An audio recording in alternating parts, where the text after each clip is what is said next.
Deus é como um marido amoroso e carinhoso. Seu povo é sua noiva.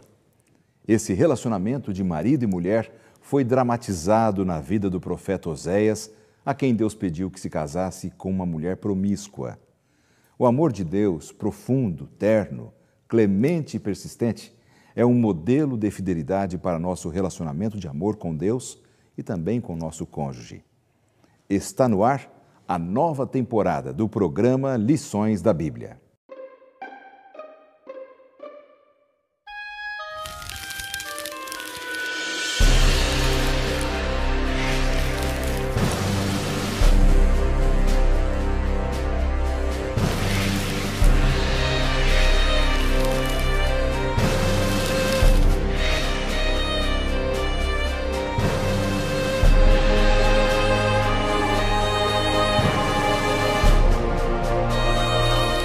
Semearei Israel para mim na terra, e compadecer-me-ei da desfavorecida.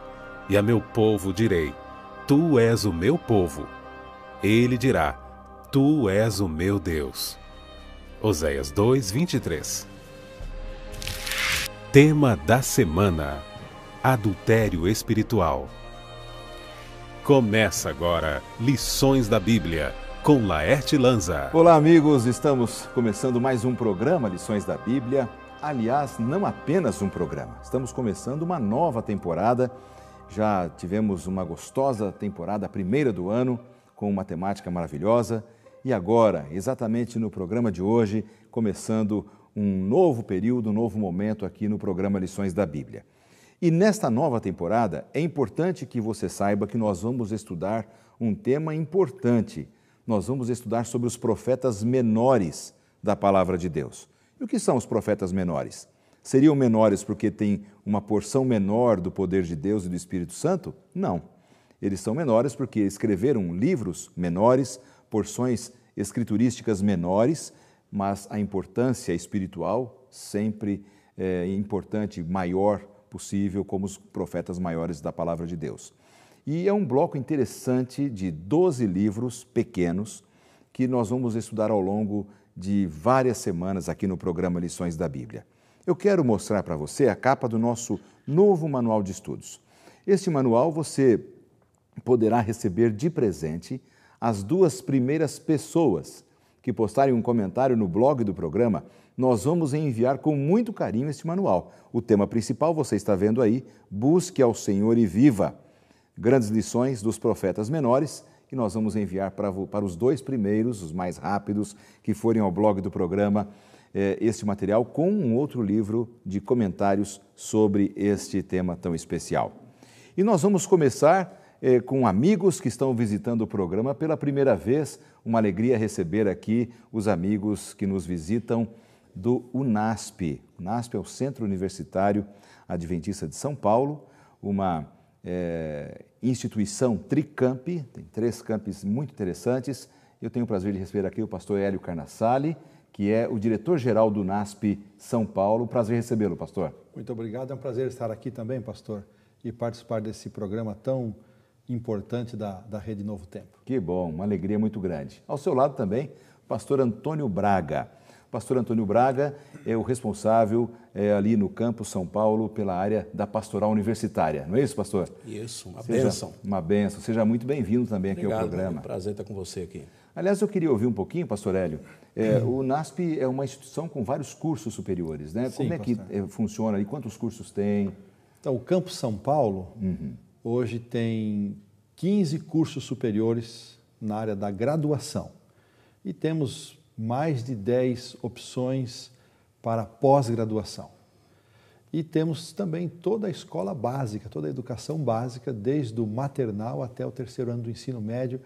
Nós deveremos trabalhar esse ano com mais de 6.000 alunos. É a maior escola adventista, a maior instituição educacional adventista da América do Sul. Que maravilha, é um fluxo muito grande. Muito grande. Tive o privilégio de trabalhar ali, foi uma alegria, uma honra também a gente poder servir naquela instituição, viu? Mande o nosso abraço, né, a todos os nossos amigos, funcionários e alunos. Obrigado, abraço que você está assistindo, a vocês que se sentem representados aqui pelo pastor Carnassali. Pastor Braga, o que é pastoral universitária? projeto que a gente tem de apoio espiritual e emocional aos alunos. E é um ministério muito abençoado que a gente desenvolve ali. Então, dar apoio, dar um suporte. A gente tem uma sala de atendimento e a gente coordena os trabalhos, os projetos espirituais do campus. Interessante isso, porque por se tratar de uma entidade confessional, né? Isso se torna um suporte para os jovens de hoje. Às vezes os jovens acham que não tem essa necessidade, e eles absorvem muito é bem isso aí, as certeza. carências humanas. E a gente trabalha com muito carinho com esses alunos. É uma coisa muito boa mesmo. Que maravilha. A gente tem, pastor, um compromisso muito forte com as questões que identificam a nossa confessionalidade.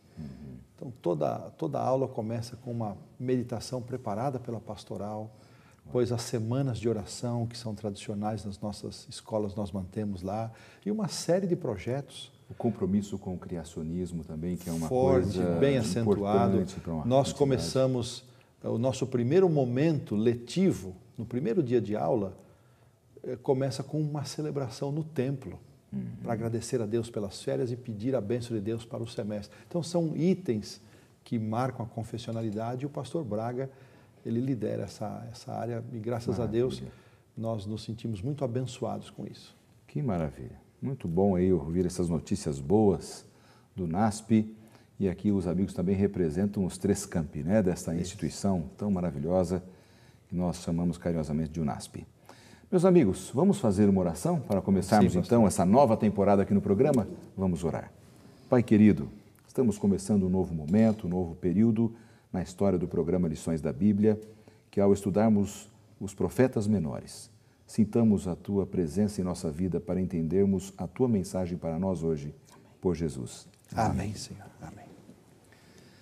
Muito bem, meus amigos, nós vamos começar o programa Lições da Bíblia, o primeiro programa dessa nova temporada, estudando um profeta menor por nome Oséias. O título do material desta semana especificamente é Adultério Espiritual. Eu queria entender um pouquinho e queria que vocês me ajudassem a entender. Que é um título forte. É um título forte, porque normalmente a gente fala em adultério, a questão física. Mas existe adultério espiritual? Eu queria ouvir então a opinião. Vamos começar com o pastor Braga. Olha, o livro de Oséias, que é um extraordinário, até a gente convida quem ainda não fez a leitura muito atenta desse livro, é bom fazer, né? Porque é um livro que tem uma lição preciosíssima. Oséias, ele vive uma situação em que Deus pede que ele se case com uma determinada mulher e essa mulher é dada a uma vida muito promíscua. Então, aquilo que Oséias vivia no seu dia a dia torna-se uma metáfora, uma parábola viva do que era o relacionamento de Deus com o seu povo. É uma coisa fantástica isso. Oséias, então, ele era a representação daquilo que Deus sofria ao ver o seu povo se afastando dele, então, assim como a mulher se afastava dele em busca de outras pessoas. Então, o adultério espiritual, na concepção bíblica, é a nossa traição para com Deus, o nosso Senhor, o nosso guia, o nosso regente da vida. Pastor, a palavra-chave, na minha compreensão, é infidelidade, que se manifesta de 2 maneiras na história bíblica: na idolatria e na ingratidão. Essa percepção da infidelidade através da ingratidão, eu confesso que me chocou realmente. Então, a gente não pode pensar apenas na infidelidade pela idolatria, que seria a prostituição espiritual, mas tem um viés de ingratidão, de não reconhecer as bênçãos de Deus, que também foi colocada dentro desse tema, e isso desperta uma profunda reflexão da nossa parte. E provoca uma dor muito grande em Deus. A gente sente isso, né, no texto bíblico, Deus profundamente triste, né, representado ali por Oséias, ao sentir tamanha tristeza por ver a sua esposa se afastando, era a exemplificação de como Deus se sentia quando o seu povo, e então vem trazendo para a gente hoje, né, quando a gente, o Sueli foi muito feliz de colocar essa coisa da ingratidão, porque hoje é a mesma coisa. Toda vez que a gente busca outros interesses, a gente deixa de buscar o reino de Deus, isso provoca em Deus, né, uma tristeza que a gente não consegue dimensionar como é isso, porque a gente não consegue traduzir todos todas as questões do eterno, mas uma tristeza, a gente usar um termo humano, uma tristeza em Deus por ver a gente buscando outros interesses que não sejam os eternos. Sim. Agora, já a gente quer voltar nesse assunto novamente, para a gente entender um pouco mais dessa questão da traição espiritual, até aplicando para os nossos dias. Mas eu queria que a gente agora tentasse discutir um assunto que pudesse até ajudar os nossos telespectadores que acompanham o programa agora. Deus deu uma estranha ordem para Oséias, não é? A gente fica até chocado com essa sugestão de Deus, porque normalmente quando você busca uma pessoa para se casar, você busca uma pessoa que tenha uma reputação moral elevada, que seja idônea, honesta, íntegra. A própria Bíblia recomenda isso. E a Bíblia recomenda isso, né? A gente não se choca, pastor, ao ouvir Deus fazendo um pedido desse ao profeta? Ele cria um clima. Estremecimento, cria um clima, né? Mas não é a única ordem estranha, nem o único pedido estranho que Deus fez a um profeta. Os profetas do Antigo Testamento, várias vezes, Isaías, Jeremias e Ezequiel, especialmente esses três, eles foram convocados por Deus a fazerem representações vivas. É o que nós podemos chamar de parábolas vivas a respeito de determinadas situações. Ou seja, quando as pessoas olhavam para eles, aquilo era um sermão. Elas tinham uma lição. Isaías foi chamado por Deus para que ele se despisse e ficasse descalço. E por 3 anos ele andou semidespido e descalço, como uma representação do que Deus faria para o Egito e a Etiópia. Jeremias, por exemplo, foi chamado a usar um canzil, um jugo, e caminhava e mandar isso para algumas nações. Ezequiel foi instado a criar uma maquete para figurar o cerco de Jerusalém, mas nenhum caso foi... o próprio Cristo. Cristo usou esse recurso que é veterotestamentário, do Velho Testamento, que foi a parábola da figueira estéril, a situação que secou, que não dava frutos, mas nenhuma ordem foi tão drástica, tão tremenda como essa aqui de Oséias. Isso aí era um recurso, mas essa realmente, humanamente falando, parece que passou dos limites, né? É verdade. Agora, nós temos uma pergunta enviada por um telespectador. Dentro deste contexto, eu queria continuar a partir dela agora. Vamos ver agora. O meu nome é Hernani. A minha pergunta é a seguinte: por que Deus pediu ao profeta Oséias que se casasse com uma prostituta? Não haveria uma outra saída? Para tudo há uma saída, não é verdade?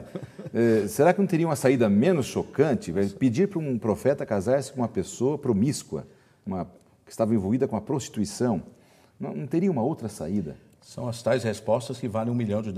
Não é verdade? Então não tem uma resposta fácil de sim ou não e de um meio termo. Só tem assim que a gente não consegue, de fato, entender de uma forma completa, de uma forma profunda, todas as questões da eternidade. A gente não consegue entender. Então, há coisas que estão aqui separadas de nós, do tempo e de um contexto local, né, da cultura local. Essa distância toda, às vezes, nos dificulta de entender determinadas coisas. Então, não tem uma resposta fácil para isso. Mas a questão é, ele vivenciou isso. E a questão, talvez, importante em Oséias, é que ele próprio absorveu isso. Sim. Sofreu duramente, mas amou tanto essa mulher. A sequência da história é uma coisa absolutamente fantástica. Verdade.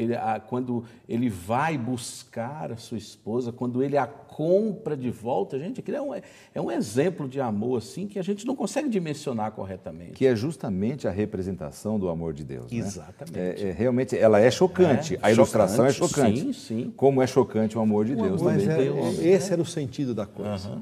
Eu acho que no contexto da sociedade israelita e no conceito judaico-cristão, esse assunto, o assunto família, é muito sagrado, é uma coisa muito sagrada.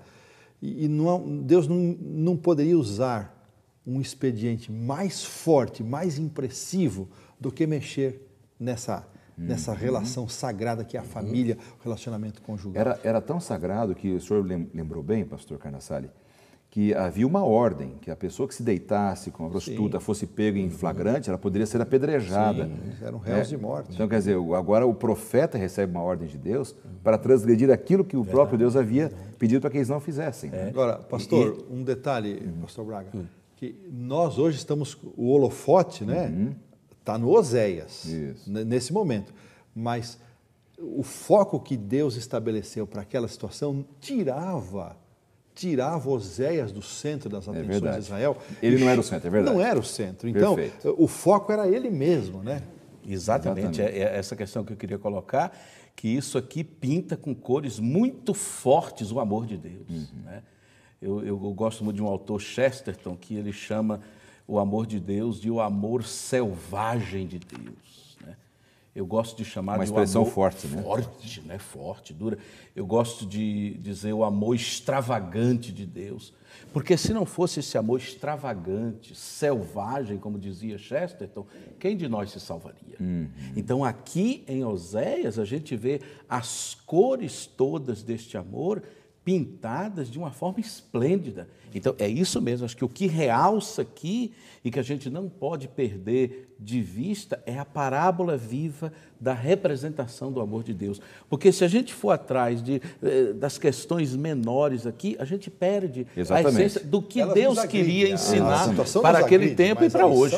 É preciosíssima. Agora, já que a situação nos agride e a lição é preciosa, voltando à questão do foco que vocês estavam falando, Deus deu uma dura ordem e ele era uma representação viva, como nós já conversamos. Então, eu imagino que por onde ele andasse ali naquela terra, as pessoas falavam assim, está vendo que lá é o profeta? Porque todo mundo sabia que ele era profeta.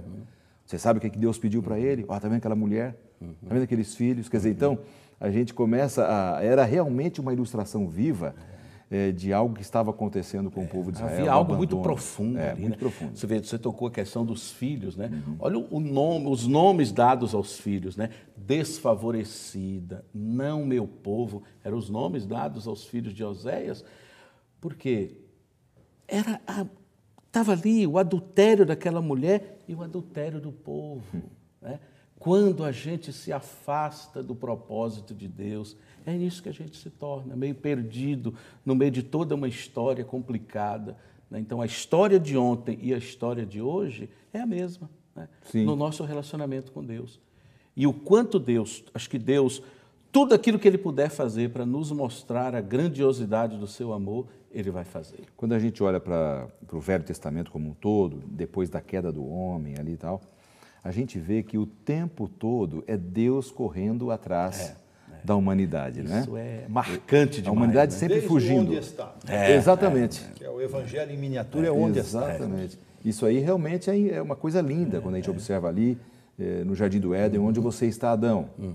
Por que você fez isso? Por que você se escondeu? A gente não tem uma relação aberta, franca.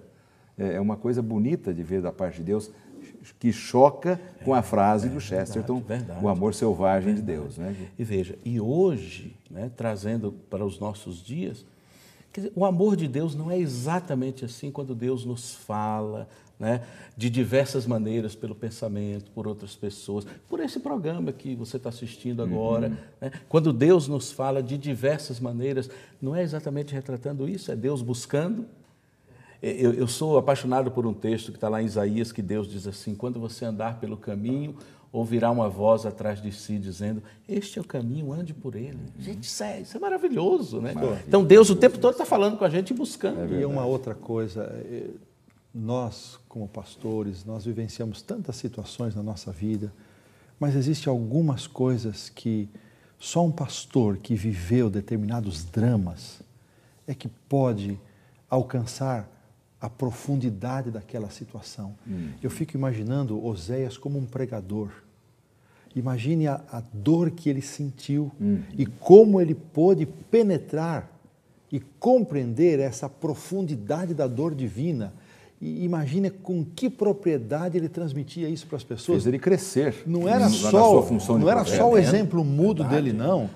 Ele pronunciava isso. Imagina com que emoção, com que sentimento ele conseguia passar para os seus irmãos a tristeza, a amargura, o desapontamento divino com aquela situação de infidelidade. Então é um outro lance interessante, porque não era só o exemplo calado dele, não. Ele era um pregador, ele se pronunciava, ele transmitia as mensagens. E olha a compreensão profunda que ele possuía da realidade. E se você pensa assim, você me fez lembrar, Hélio, se você pensa assim, Oséias vivenciando toda aquela dor mais profunda, de alguma maneira Deus olhava e dizia, está aí alguém que pode compreender um pouquinho do que eu estou sentindo, da dor que eu sinto. Gente, isso aí. Olha que Maravilha, profundidade tem isso. Muito profundo. Quer dizer, Oséias compartilha de algo muito profundo de Deus, né? Sim. Que talvez a gente não consiga, né, compartilhar de algo assim. Exatamente.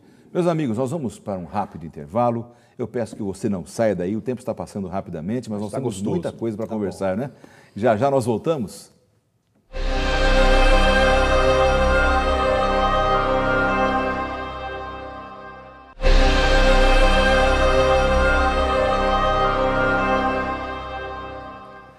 Estamos de volta com o segundo bloco do programa Lições da Bíblia dessa semana. E você sabe, estamos começando uma nova temporada aqui no programa. A primeira temporada do ano foi maravilhosa e agora, já no começo do mês de abril, começando um novo período, estudando os profetas menores da Bíblia, os profetas menores da Palavra de Deus. Menores não na sua importância, mas no tamanho do seu material que eles deixaram escrito para nós. E eu tenho o prazer de receber dois amigos que vêm ao programa, representando aqui o NASP, os pastores Antônio Braga e Hélio Carnassali, amigos que estão representando aqui essa grande instituição educacional adventista do Brasil.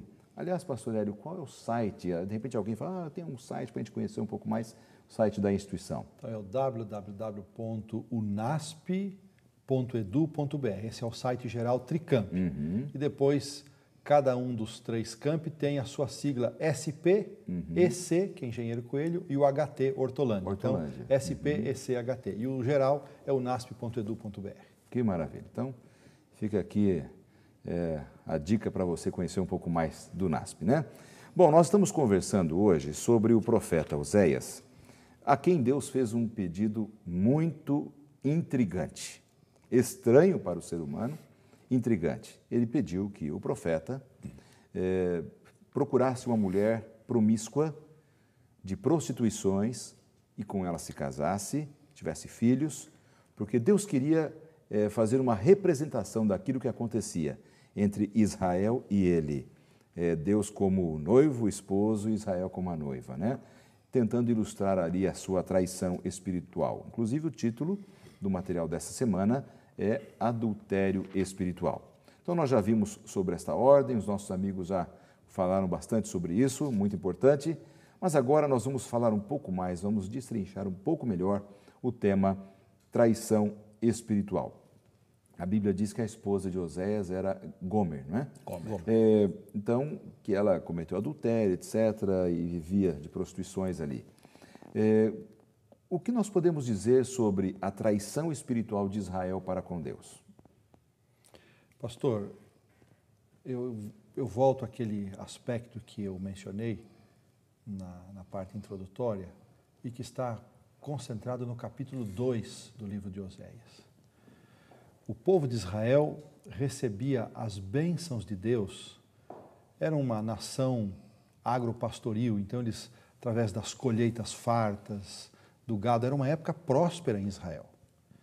E eles recebiam estas bênçãos materiais e eles apresentavam dádivas aos deuses das nações vizinhas como gratidão por aquelas bênçãos recebidas.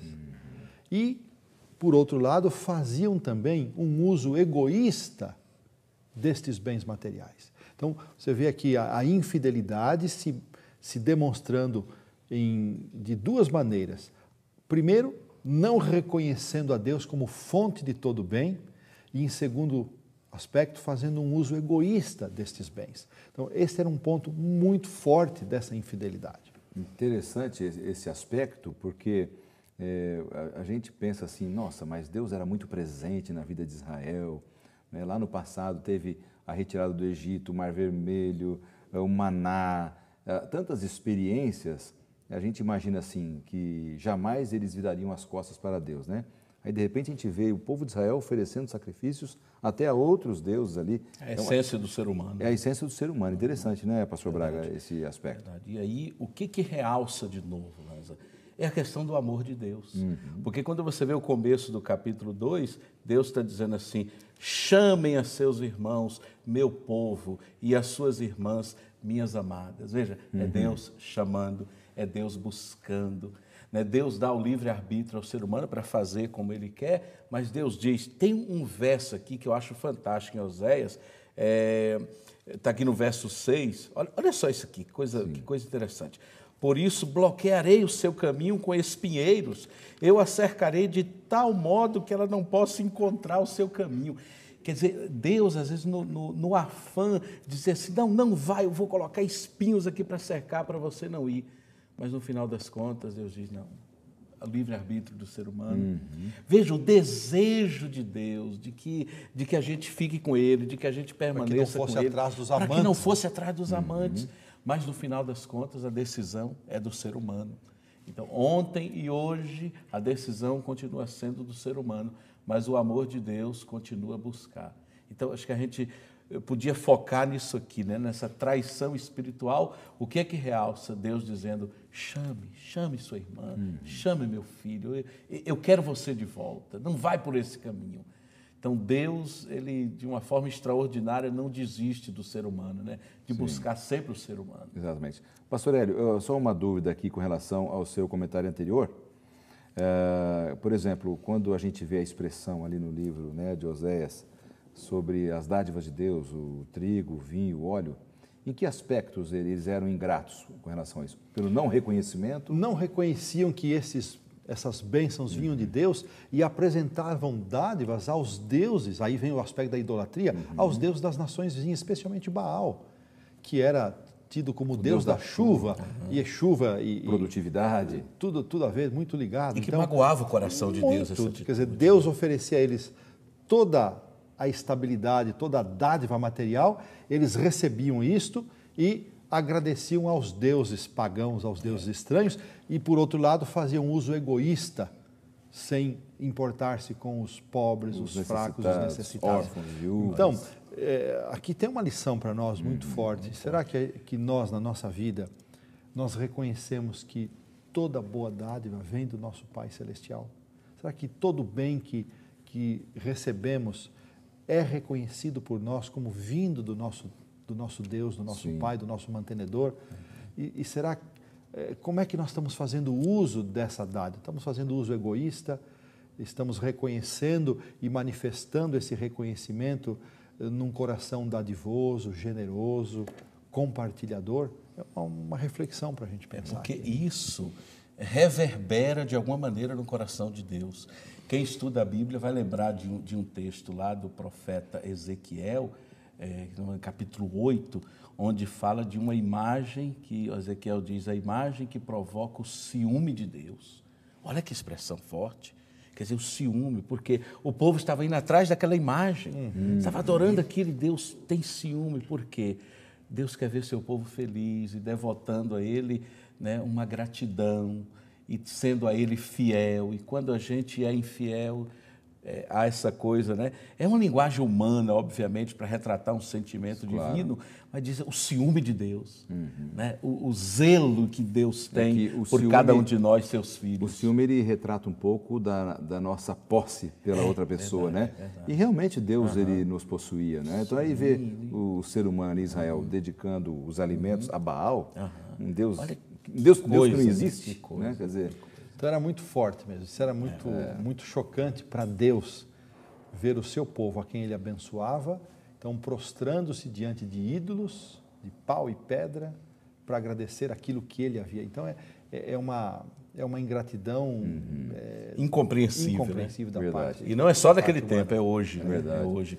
Aí veio, de novo, ressalta-se essa coisa da busca de Deus. Eu estava olhando aqui agora no verso 19 do capítulo 2, que diz assim, olha Deus dizendo, apesar da ingratidão da gente, apesar da traição da gente, Deus diz assim, eu me casarei com você para sempre.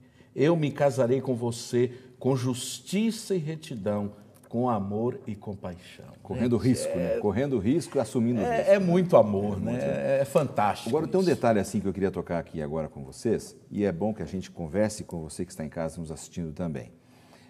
Às vezes a nossa ingratidão também é demonstrada para com Deus hoje, no nosso dia a dia, além dos detalhes todos que vocês já tocaram, na forma como nós investimos e naquilo em que investimos o nosso dinheiro. Então, por exemplo, eu tenho dinheiro para comer um lanche num shopping, mas não tenho dinheiro para participar de um projeto da minha igreja, da minha comunidade, investir num bom livro que possa me trazer uma formação na palavra de Deus. Essa seria uma forma de ingratidão também, como cristãos, termos dinheiro para investir naquilo que queremos e não naquilo que deveríamos? Certamente, acho que a gente sempre deveria se preocupar em fazer um contraponto a essa atitude com atitudes positivas. Até me lembrei nesses últimos meses, desde fevereiro até agora, está terminando agora na metade do mês de abril, a gente tem enfatizado um tema que é a colaboração. Ser mais colaborador.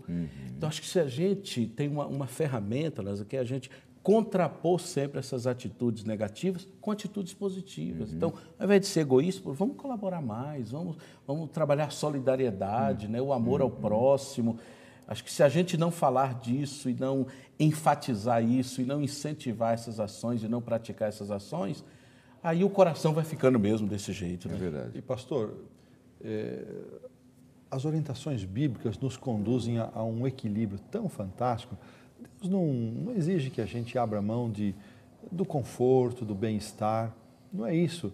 Mas quando as dádivas materiais que Ele coloca nas nossas mãos, elas são usadas unicamente para satisfação do nosso orgulho pessoal, eu acho que isso está aí o ponto da desgraça. Então, às vezes se torna até uma maldição. Uma maldição. Então, Deus não impede que nós desfrutemos do resultado. Aliás, esse tema é Eclesiastes puro e esse é uma bênção, você desfrutar do fruto do seu trabalho. Então, não é nesse sentido, mas quando você faz uso das bênçãos de Deus apenas para a sua satisfação pessoal, de forma orgulhosa, vaidosa, então aí a gente entra num viés muito perigoso, num caminho muito ruim de fortalecimento do egoísmo humano e de insensibilidade. Eu acho que isso fere muito o coração. E até a bênção pode tornar-se uma maldição. É verdade mesmo. Bom, agora temos um detalhe nessa história toda. Deus também não ficou só acusando, Ele fez promessa de restauração. Essa é a coisa mais linda da lição. Que promessa é essa? Como é que Deus se expressou através dessa? Pastor, eu estava comentando com o Braga, tem coisas muito lindas aqui, duas para mim se destacam. Até vou deixar, Braguinha, para você falar um pouquinho da mudança dos nomes dos filhos, mas há um verso aqui que é o verso 15, então, do capítulo 2, ele diz assim: eu lhe darei dali as suas vinhas e o vale de Acor ou Acor por porta de esperança.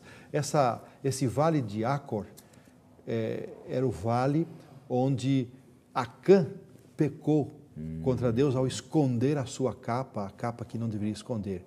E essa palavra, Acor, é dificuldade, então é o vale da dificuldade. Então o que Deus promete? Eu vou trocar o vale da dificuldade por porta de esperança. Isso me emociona. Coisa linda, né? Então, eu não sei quantos dos nossos amigos espectadores estão nesse momento passando pelo seu vale de Acor, pelo seu vale de dificuldade.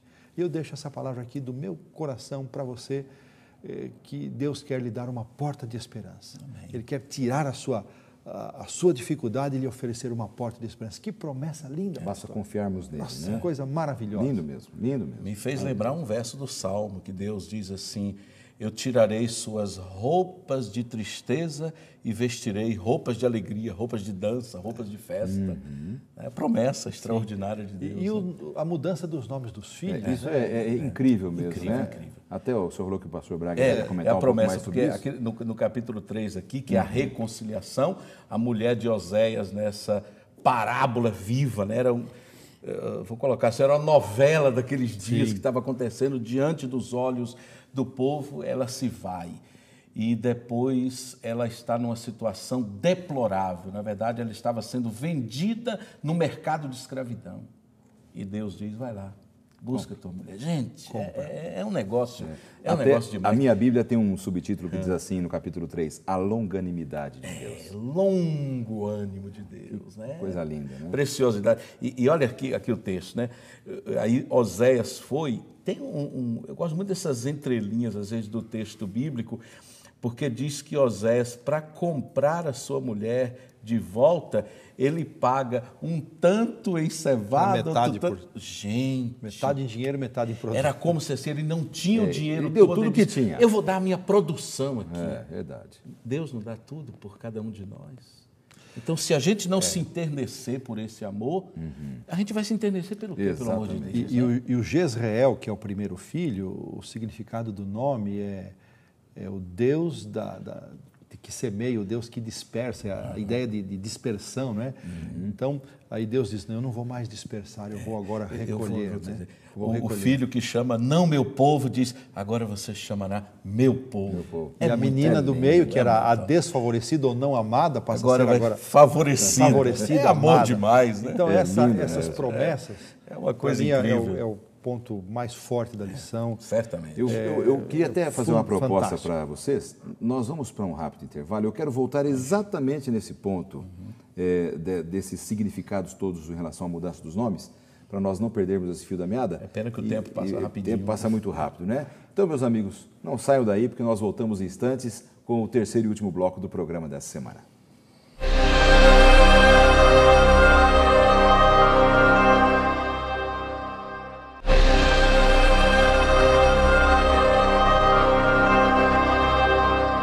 Estamos de volta com o terceiro bloco do programa Lições da Bíblia. Você já está acompanhando o programa, você que está acompanhando melhor, já sabe que estamos estudando sobre os profetas menores no início desta temporada que promete ser maravilhosa aqui no programa.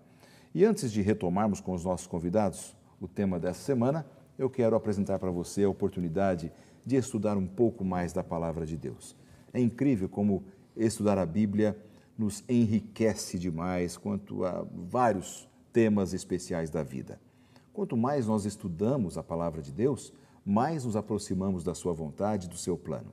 É por isso que nós oferecemos para você a oportunidade de estudar a Palavra de Deus através dessa série bíblica Princípios. Uma série temática, tem vários temas incríveis.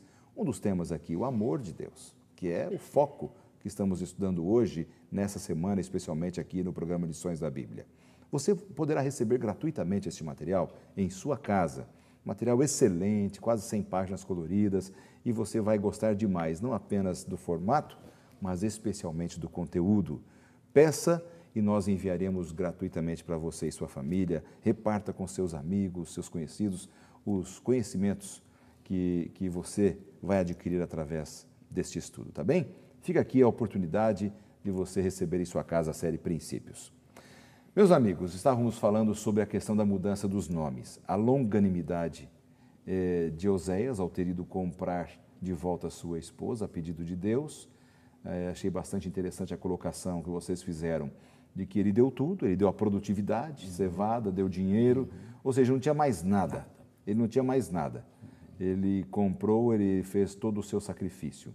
E aí vem a longanimidade em mudar os nomes dos filhos, em trazer para si.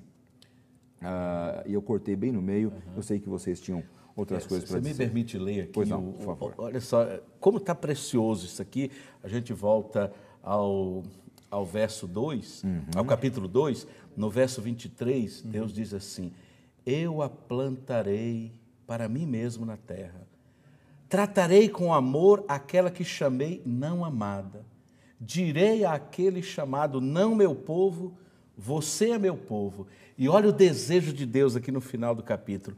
E ele dirá, tu és o meu Deus. O desejo de Deus, né? Que o amor dele encontre a reciprocidade. Né? Deus espera uma resposta. Deus espera uma resposta. Né? Isso é evidente o tempo todo. Ele chama, Braga, ele espera, ele quer uma resposta. Se a gente voltar no 21, eu não sei, a tua tradução é diferente da minha e do Lanza. É verdade. Mas eu estou com a 21, nova versão internacional aqui. Naquele dia eu serei obsequioso. É um termo de pouco uso, ou seja, Deus vai se tornar extremamente favorável, favorecedor. É tremendo. Eu quero favorecer. A intenção divina de favorecer, de abençoar. a natureza divina é abençoadora. É abençoar, é verdade. Então, às vezes a gente fica brigando com Deus, querendo comprar a bênção dele, o favor de Deus, mas isso é da natureza divina. Você não precisa fazer nada. É intrínseco, né? Está nele. É um termo quase que pode soar até como uma blasfêmia, mas Deus é viciado em abençoar. Verdade. É uma coisa... É duro falar isso em relação a Deus, mas é a frase que eu encontro para dizer... Forte, a frase forte. Porque é da natureza. Deus É o amor abençoador. selvagem de Deus. Deus, É abençoador, né? não tem como. Então eu vou ser favorecedor. Olha que coisa fantástica. E o que é que Deus deseja? Que esse que esteja distante chegue ao ponto de dizer, tu és o meu Deus. É lindo, né? Gente, é fantástico. É uma coisa fantástica. Como Agora, a gente não se enternecer com isso? Nossa, né? sem dúvida. Porque isso, essa perspectiva do amor de Deus é que muda a nossa própria perspectiva. Né? O nosso jeito de ser, de viver, tem que ser afetado por essa visão. Porque se a gente tem a visão, bom, vamos lá, o cara que é hoje o autor do livro Deus, um Delírio, né, o Dawkins, ele fala do gênio egoísta. Então, puxa, se a gente fosse sobreviver somente por esse gênio egoísta, Nossa. né? Quer dizer, toda solidariedade acaba, Exatamente. todo projeto de amor se perde. Exatamente. Mas não, nós somos filhos de Deus e Deus tem essa intenção de que a gente responda a Ele vivendo de uma forma melhor. no capítulo 4, tem aqui algumas acusações contra Israel, que nós já comentamos algumas coisas, e vale a pena a gente trabalhar rapidamente nesse momento. Até a minha Bíblia traz como a corrupção geral de Israel. Eu acho que a corrupção é um assunto tão forte, tão atual, bem ao atual mesmo pra tempo, gente, né? Em nossa Muito sociedade, recorrente, né? uma coisa muito recorrente em nossa sociedade materialista, capitalista, egoísta. A gente vê muita corrupção. E a gente percebe essa palavra aqui, a forma como Deus olhava para Israel. Israel se corrompeu, estão corruptos. Isso, por exemplo, esta acusação era justa sob o aspecto de que era o povo de Deus? Deus não podia ter poupado um pouco mais as suas palavras em relação ao seu povo? Para ver, pastor, o capítulo 2, ele termina até de forma melosa, né? Deus se derramando, né? E pedindo uma resposta. Aí você entra no capítulo 4, vem o capítulo 3 rapidinho aqui, que fala, acentua a postura de Deus, a reconciliação, a longanimidade. Mas aqui tem uma lição para nós. Deus ama o pecador, mas Ele não contemporiza com o pecado. Deus está atraindo, está chamando, buscando, mas para quê? Ele não concorda com aquela postura. Não, então vai produzir uma transformação. Isso é evidente demais em todo o texto. Sim. Agora observe que a natureza dos pecados. Veja, o capítulo 4, versículo 1, então diz que não há amor nem conhecimento de Deus. Agora, quando a gente lê a lista dos pecados, todos eles são pecados em relação ao próximo. Olha a profundidade disso, pastor. Aliás, vamos mencionar aí, vocês puderem mencionar aqui, tem aí perjurar, mentir. Matar, furtar, adulterar. Assassinato, roubo, adultério, né, derramamento de sangue. Arrombamento. Arrombamento, Olha, parece uma coisa do século XXI. Incrível, né? Até o cuidado com a natureza está aqui. Sim. Os animais do campo, as aves do céu, os peixes do mar estão morrendo. Então, a natureza pagando o preço. Pagando o preço por tudo isso, né? Quer dizer, são acusações muito fortes para um povo que dizia ter a Deus como Deus. Exato. E aí vem uma questão que acho que a gente não pode esquecer dela, que é isso mesmo. Deus, Ele perdoa, Ele faz tudo pelo ser humano, mas não é simplesmente passar a mão na cabeça e dizer, não, está tudo bem, meu filho, quando não está tudo bem. Até porque a gente não reconheceria o horror do pecado se Deus não apontasse, olha, filho, isso aqui está errado. Aí a gente reconhece. Sim. E a gente reconhecendo esse horror, a gente pode render-se a esse grande amor de Deus. Mas tem que reconhecer. E os versos 4 e 5 fala da omissão dos líderes espirituais, sacerdotes e profetas. Eles viam tudo aquilo, olha, não há quem contenda, não há quem repreenda, não há voz que se levante. Ele chega a dizer que eles tinham prazer na iniquidade do povo, os sacerdotes. Porque, veja, quem ama, educa, quem ama, corrige, não é assim? Então, não é isso que diz a Bíblia? A omissão é um pecado tão ofensivo a Deus quanto estes outros que foram mencionados. E eu volto ainda, pastor, dizendo que quando Deus observa a maneira como nós lidamos com o nosso próximo. É a dimensão, é o reflexo da maneira como nós lidamos com ele.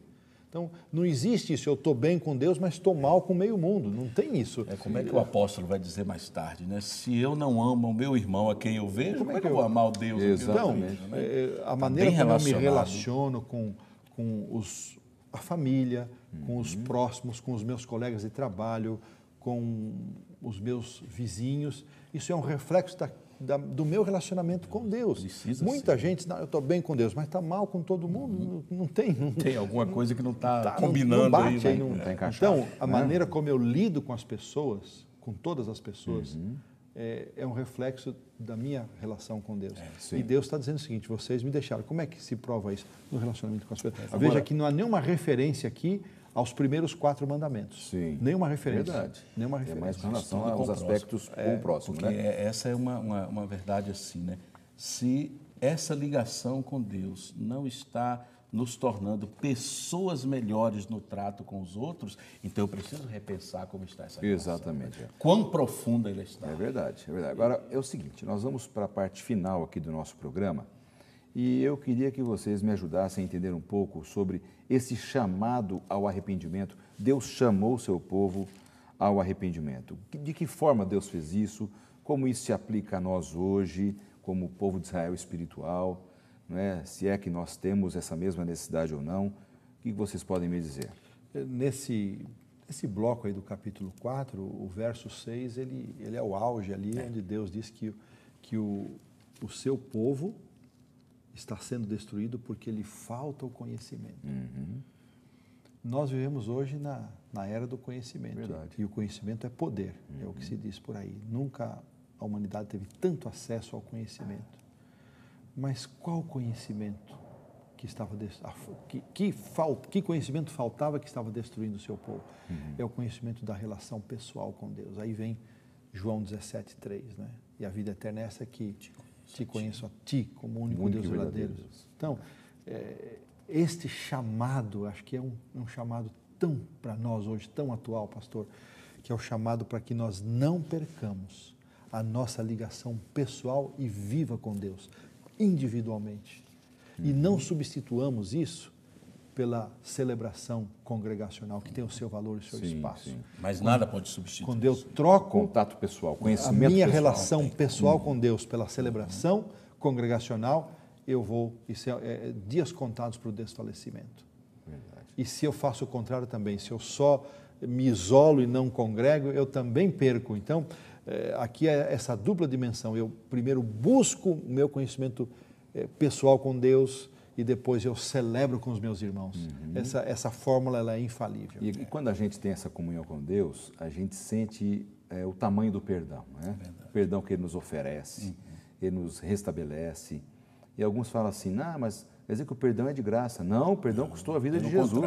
Pelo contrário. O nosso perdão, a nossa vida hoje custou a vida de Jesus. Meus amigos, nós estamos chegando ao final. Pois não. Tocando uma coisa assim, ressalta muito forte, né, pastor Lanza, que assim como Oséias não desistiu da sua mulher, mesmo que ela fosse adúltera, assim também Deus não desiste de nós. Não tem caso perdido para Deus. Não tem caso perdido para Deus. Não tem. Vocês que lidam com jovens, não tem.